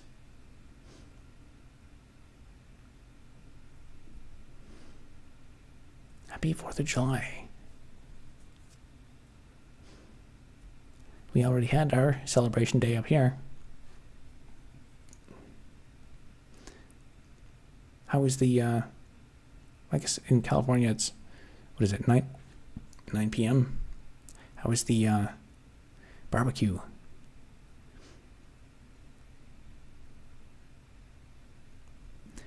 Videography hard, photography is much more fun. Does a tripod have a hook for your bag? I guess I probably could put that on. One of the big issues is there's so many. This is why that kind of recording is so difficult. There's at some point there's such a long list of things you need to do to do the recording correctly, to get the mic recording correctly, get the tripod set up, get things in focus. Also, the camera is kind of shaking a bit because when it was on the extended telephoto lens, and just the force of the wind would actually vibrate the camera on the physically the camera itself. The tripod itself is quite stable, but there's so many things. Actually, I almost lost the footage for the video because I forgot to clear the SD card in the camera. So and I'm kind of lucky that there's so much space on it, because if I didn't, if I recorded an hour and a half long video before it, actually I should make a note to even clear that tonight, because there's actually a ton of videos I recorded before that I forgot to delete off it, and if it exhausted the memory, then I would just say memory exhausted and then stop recording, and then I'd be standing there for 50 minutes talking to a camera that I can barely see. It's not even recording.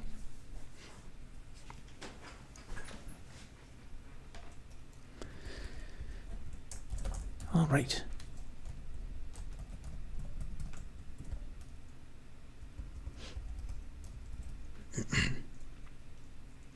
Which camera and lens? Does the body of the lens have motion compensation? No, it's so the camera is a Sony Alpha 6100. I have two of those that's an Alpha 6100, and the one I used for recording was as well.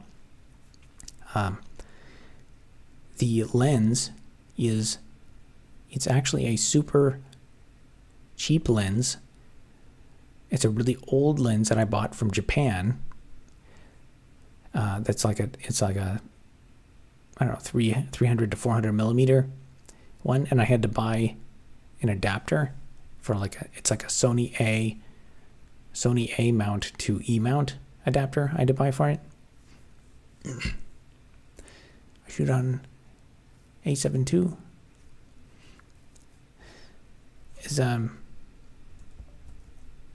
Yeah, I'm not up to date on all the latest models, but I know there's I like the Sony Alpha 6100. It's like $1,100 Canadian for the camera, and it's, in my opinion, it's like the features it comes with. It's pretty good. It's pretty good video. It has a really bad rolling shutter, though. That's an issue. But otherwise, it's like a kind of I think it's a good budget content creation camera.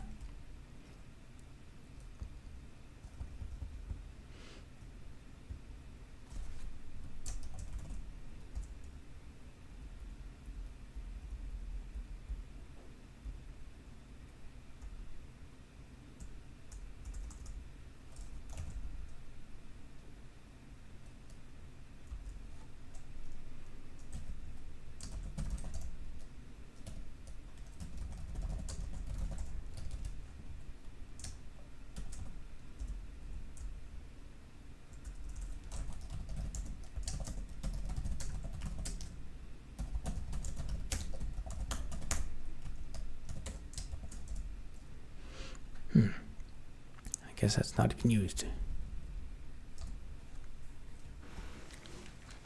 I have an E-mount 70 to 200 millimeter telephoto. The lens says OSS. The camera has in body image stabilization.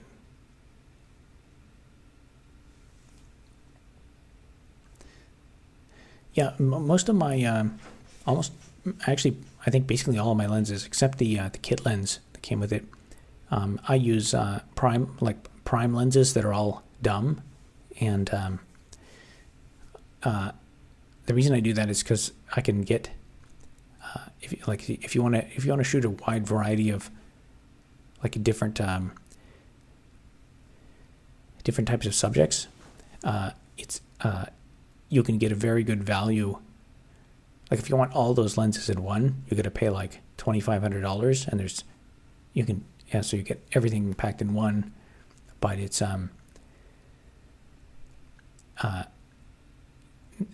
it's more expensive, and technically there can be some compromises, but like I have a specific macro lens, and then for my telephoto, for my like thumbnails and stuff like that, I use my other pretty cheap. I think I paid less than $50 for that lens, for the telephoto one, for a 300 to 400 millimeter.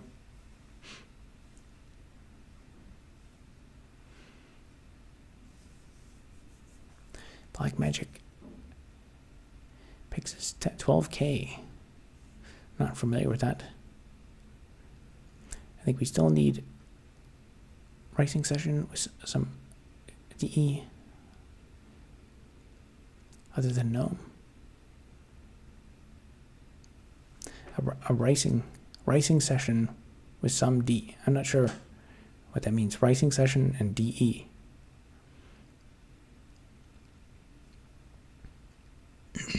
Usually shoot on full frame, 50 millimeter. Yeah, this is what is it called? APS-C. So it's like less than a full frame. So it's got a bit more noisy image.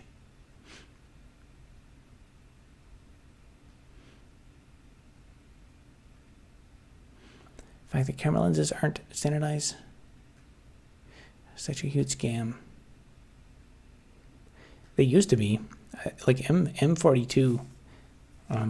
Actually, I find it, if you learn what to search for, and you can get decent like adapters to adapt lots of stuff to lots of stuff on eBay. And M42 is a pretty, like, if you can get something to adapt to M42, you can probably adapt that M42 to anything else.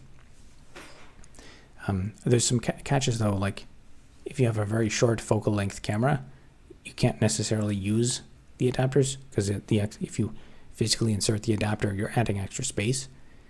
But for like a telephoto lens, if it's already 300 millimeters, adding a couple millimeters doesn't change it that much. Adding some bling to the DE. I understand bling, but to DE. I'm not sure what DE stands for in this context. All right, let's fix my compiler. 488.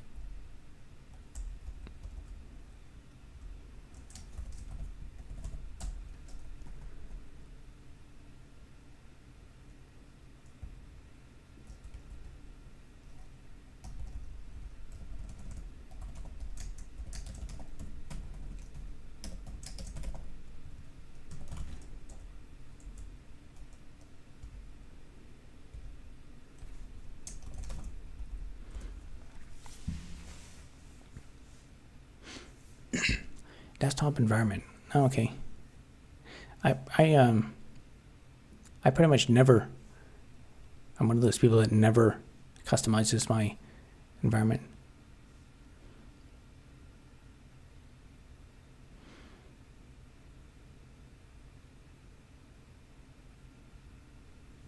Your focus will be wrong. Infinity won't be infinity. Yeah, I found it's that phenomena is worse with shorter focal length cameras, or with lenses. But I found it like some lenses are designed to go a bit past infinity, and I think it's kind of for that reason, is if you kind of future-proof them. But it worked. I like to just try and see what I can get away with, and so I was very pleased that my my like $30 or $40 lens from Japan, I was able to just buy a mount for it. Actually, I think the adapter cost me almost as much as the lens.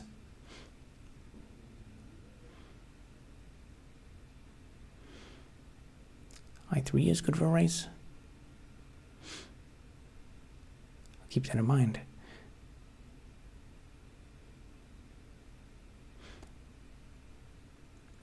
I like how there aren't any Hyperland degens here.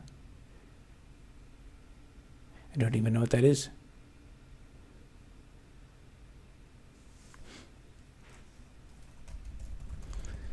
All right. We've done more conversions.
I've often said if you need more than a console, you shouldn't be allowed a computer.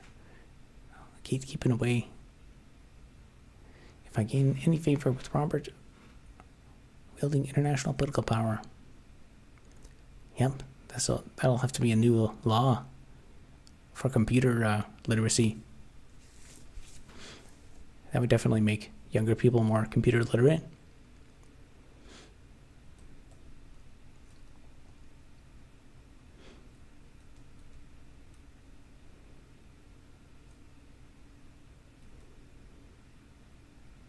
Electricity is bloat. In the current power grid, that's kind of true. There's a lot of electricity that's getting wasted.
You'd have to make your own ISA, CPU, and compiler to get access to software. Yep. Everybody has to build everything from the ground up. That's why I got the how to make a CPU video. I don't have a how to make a compiler video, but I do have my own partially written compiler out there on GitHub.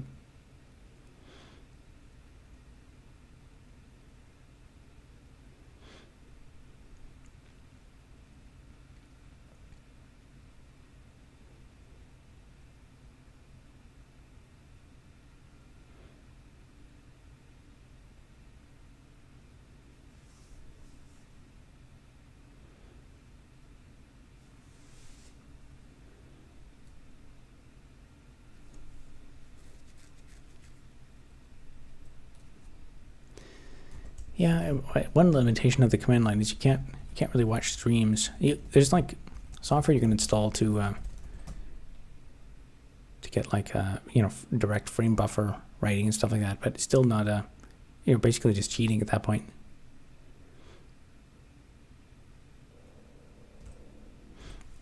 Totally could with browse H. Yeah, there are things like that, but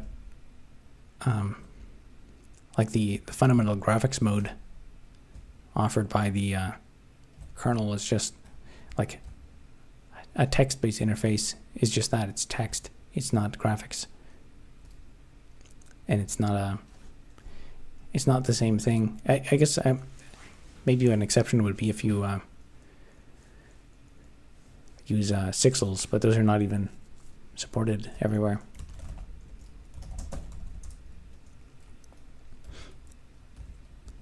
Then you could add support for them, but then you have to ask like what are you really trying to accomplish?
TIL sixels is a thing. Yeah, actually, I'm kind of amazed that I didn't hear about it earlier, but I did a live stream with them. It was back when I was doing the Saturday live streams. When I was doing some of the initial debugging and development for this game to figure out how to measure the width of characters, I made this simple test code program to cycle through all Unicode characters, and I just started Unicode code 0.0 and just cycled up, and my program in Tmux, it would hang. I was getting a deadlock, and I couldn't figure out why. And then I just thought it was some quirk, or I was using the code I was using used blocking and stuff. So I was it's probably just a bug, saw a bug in the program. And then I ended up going down this rabbit hole trying to figure out what it was. I tried to figure out what the code point was, and it led me to figure out it was actually in an old version of some of the first code points for text.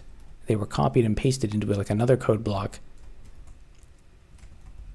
that was just it had another bit set. So between lowercase and uppercase ASCII, there's just one bit set, and it's a similar thing done in Unicode, but this also included the control character to start a sixel pattern. And so my code was outputting one of these, what was it? It was a DCS or something like that. And it was just this very seldom used redundant Unicode code point that's not well documented, and it was causing my code to hang. It was just a rabbit hole, random rabbit hole. And then basically it was used for describing sixels.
Is that not even used?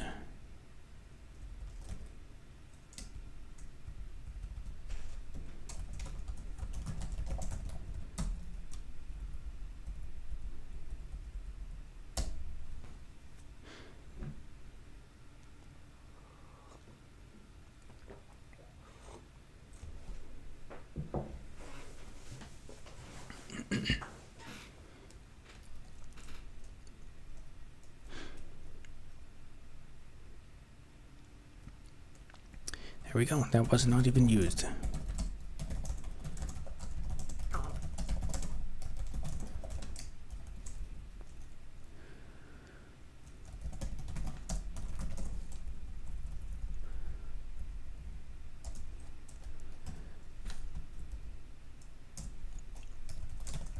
All right, I think I may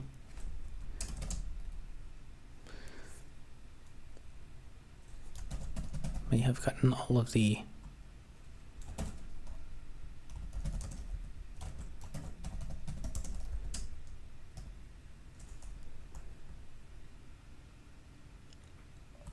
all of the old references out of the client block model context class. That's a bit closer.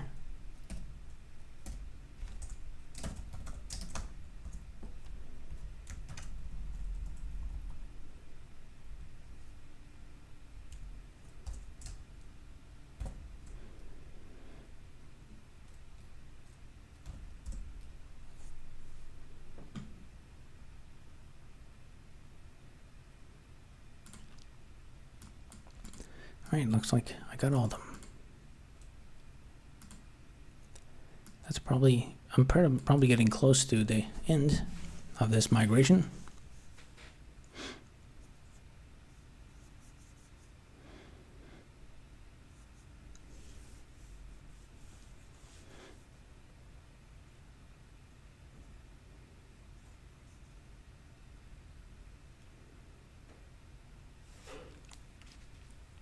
Let's mandate the use of DAGs where feasible in the New World Order. Directed acyclic graphs.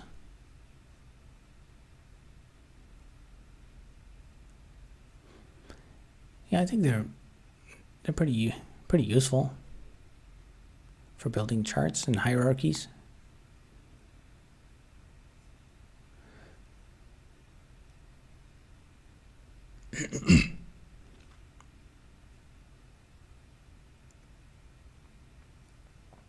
Go won't compile if you have any detectable unused variables or functions.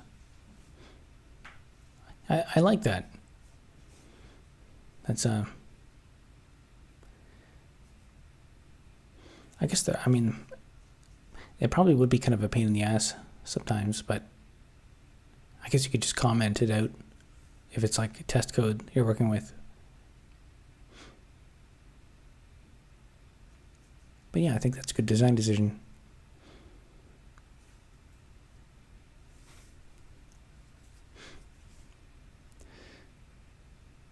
Robert is completely confused. I think I'm just barely grasping what's going on. You can assign to nowhere. Quiet warnings. So you can cheat. Well, I think I will probably leave it there for tonight. This was another successful night. I think I have. I think I'm getting close to this refactoring arc. So the final. The client block model context class. That was where a lot of the kind of tricky things were. The next one is the map. The map area interface class. And I think I know from what I learned in doing this one, I think I can easily convert that one. And then the final step will be to run this command.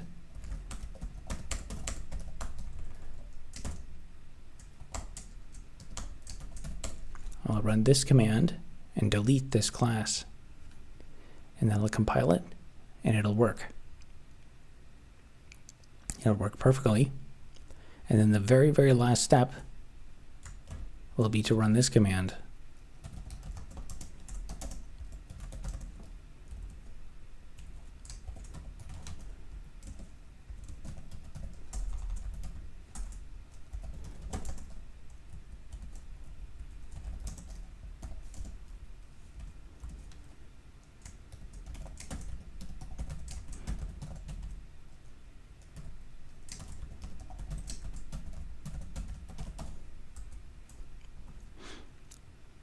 I'll run that command. And then I also have to move it because that won't change the class name. And then I'll compile, and then that will complete this refactoring arc. And my data structure will no longer have its design flaw. But anyway, that's it for tonight. And I guess we'll be back tomorrow for day 71 or day 72. All right, have a good night, guys.